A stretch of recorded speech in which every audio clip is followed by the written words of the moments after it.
Caros irmãos e irmãs, nós estamos nos aproximando dos dias de celebrar a Semana Santa, o mistério central da nossa vida de fé, a paixão redentora de nosso Senhor Jesus Cristo. E é por isso que os textos nos ajudam, já nos inserem nestes temas.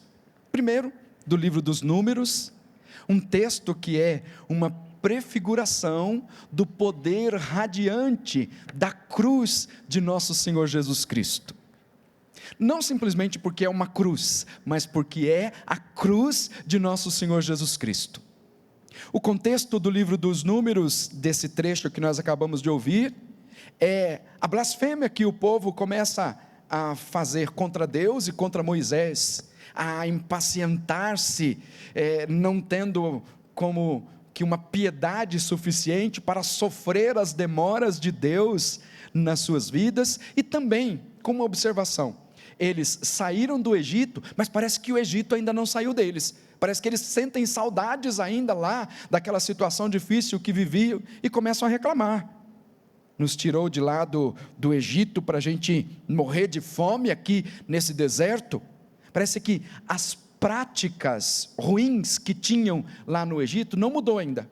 É tão verdade isso, que o povo de Israel, que saiu de lá da escravidão do Egito, passou por uma renovação, e uma grande renovação, durante os 40 anos que permaneceram no deserto. Foi feito como que uma purificação desse povo. Alguns que saíram de lá do Egito não tiveram a oportunidade de entrar na terra prometida, mas o fato é que passaram por um processo de purificação muito grande, e sob duras penas. Esse episódio fala que quando esse povo começa a reclamar, não há pão, falta água, já estamos com nojo desse alimento miserável, há um castigo. O Senhor mandou serpentes venenosas que os mordiam. Mas não que Deus é castigador, mas isso aqui era fruto da rebeldia do povo. Porque o que é isso? Toda vez que a gente se afasta de Deus, que a gente se afunda no pecado, por conta própria, a gente vai caminhando para a ruína.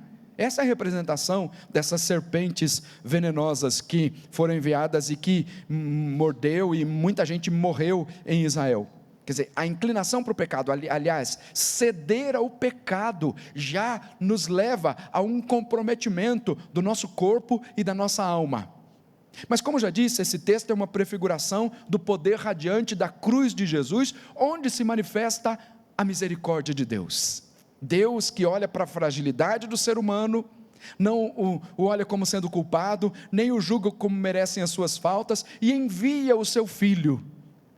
Então, essa serpente, que é o antídoto contra a serpente de bronze que Moisés levanta no deserto, é o antídoto contra a mordida das serpentes venenosas que fez com que muita gente morresse ali no deserto. Por que é o antídoto? Porque olha, se é a serpente que com o seu veneno está dizimando a vida das pessoas, agora, quando Deus dá orientação para Moisés, que faça uma serpente de bronze, que levante essa serpente, e que todos que olharem para ela serão curados, então o antídoto para a mordida da serpente é olhar para a serpente de bronze. O antídoto para o pecado, aquilo que nos salva do pecado, que nos leva para a salvação eterna, está na cruz. Na medida em que nós olhamos para a cruz, claro, não é um simples olhar, é um comprometimento, porque na cruz, Cristo levou os nossos pecados. Se nós nos associamos ao Cristo da cruz, nós recebemos dele a força necessária para vencer toda a situação de pecado. Mas veja, do poder radiante da cruz, o que advém desse poder é a misericórdia. Deus se faz misericórdia, se faz um de nós, é misericordioso, se faz um de nós, e o poder de Deus se manifesta agora na misericórdia. À medida em que nós nos aproximamos do Cristo da cruz, nós somos revigorados, a nossa fé é revigorada. Ao aproximarmos-nos deste tempo tão solene que nós vivemos, que iremos viver, que é a Semana Santa, que esse tempo revigore a nossa vida de fé. E o quanto nós estamos precisando ser revigorados na vida de fé. O que nós estamos fazendo aqui, ao dirigir a palavra de Deus, porque a nossa palavra só não é suficiente, é a palavra de Deus, ela é que traz ânimo, ela é que traz esperança, ela é que revigora a sua fé. Ao dirigir a palavra de Deus para você, em tantos momentos do dia, na nossa programação e sobretudo na Santa Missa, é para que você tenha a sua fé fortalecida. Não desanime diante das situações difíceis. Que a cruz do Senhor seja o sinal do seu revigoramento na fé. Mas ainda, o Evangelho continua trazendo algumas ideias importantes para nós. O Evangelho de São João é magnífico. Primeiro, ele é estruturado a partir de 7 sinais. E cada um dos 7 sinais apresentados pelo Evangelho tem como objetivo levar os interlocutores, aqueles que estão ouvindo e vendo os sinais, a professar a fé em Jesus. Se você perceber, quando você lê, por exemplo, as bodas de Caná, no final, muitos que estavam ali acreditaram em Jesus. Quando você lê a cura do cego de nascença, ele acreditou em Jesus. O Evangelho da Samaritana, ela acreditou em Jesus. Depois, na ressurreição de Lázaro, muitos dos que estavam ali e que viram o que Jesus fez, acreditaram nele. E se você prestou atenção bem no trecho que nós acabamos de ouvir aqui, no capítulo 8, termina dizendo: enquanto Jesus assim falava, muitos acreditaram nele. Quando da mulher adúltera, acontece a mesma coisa. O objetivo do Evangelho de São João é levar as pessoas a uma verdadeira fé, a abandonar a vida de pecado, a se inserir de fato na vida de Cristo, viver uma vida nova, mas com essa dimensão de uma verdadeira fé, uma fé inserida na vida de Cristo, porque isso não é uma fé teórica, não é uma fé que passa pelo conhecimento de uma pessoa muito importante, ou de um profeta, mas a fé em Cristo Jesus, o Filho de Deus vivo, o Cristo que está presente entre nós. Esse é o objetivo que nós queremos percorrer também ao proclamar a palavra de Deus para a sua vida, que você cresça na sua vida de fé, desperte para a vida de fé, tenha uma vida nova, abandone a vida de pecado e então acredite naquele que é.